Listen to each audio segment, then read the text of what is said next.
Just how confident are you in the advice from the Chief Medical Officer and other leading epidemiologists in this country that it is safe for schools to reopen?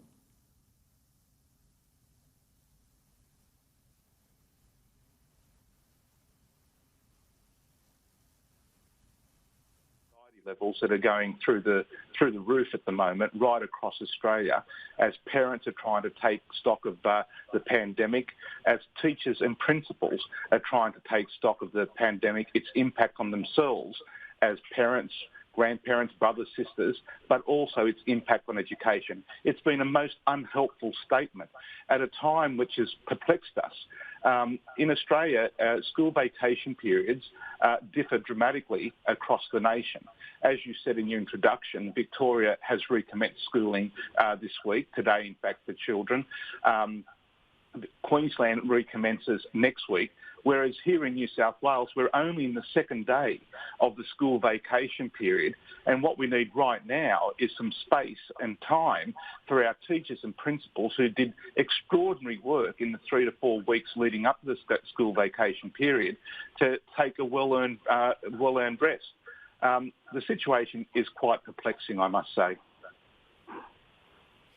What is your key concern in this whole debate? Because we keep hearing that for children, we know that infection rates are low, and if children do get coronavirus, it is generally a very mild case or asymptomatic.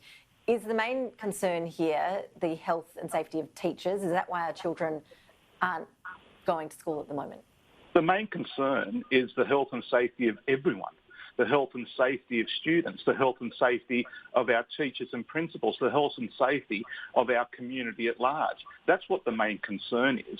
Schools are not only places attended by students. In our large high schools, there's more than 100 adults on site at any one time. So we are concerned about the health and well-being of everyone during this pandemic.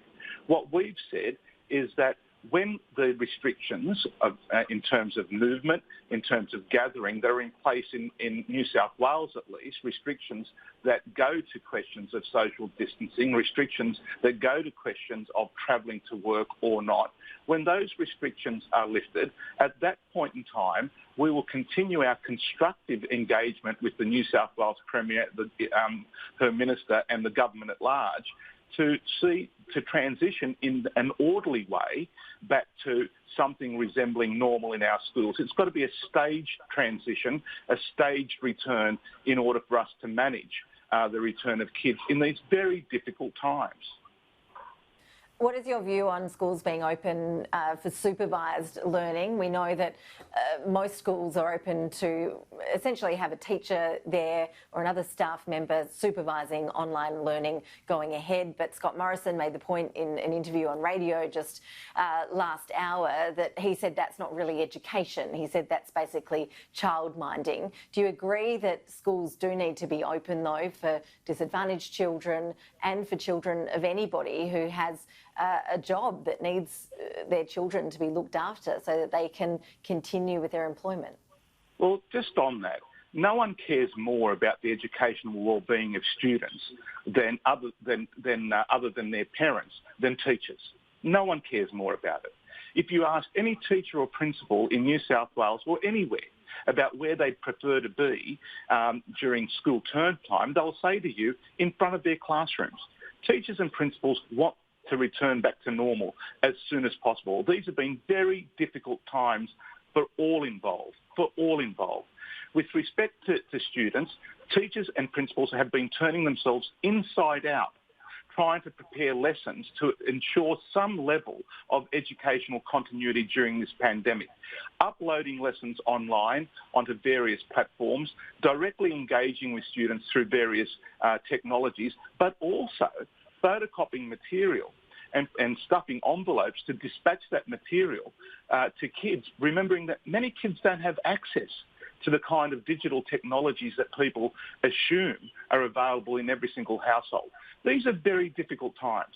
Let me again repeat, we are working constructively with the New South Wales Premier, her Minister, the government, the department, to ensure the best that we can offer, the very best we can for students within this pandemic. Right now, though, in New South Wales, it's school vacation time.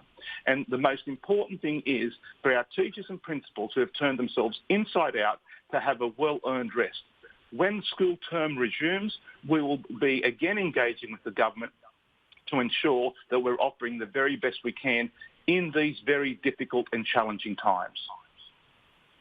What do you make of some of the compromises being floated at the moment? There is some suggestion that older teachers with underlying health conditions could be told to stay at home, and that could be one way to safeguard those at-risk people. Another option could be halving the school day, sending half the children to school in the morning and half in the afternoon to reduce class size numbers. Are these options that you are seriously examining, and are there any compromises that you are in particular keen to pursue?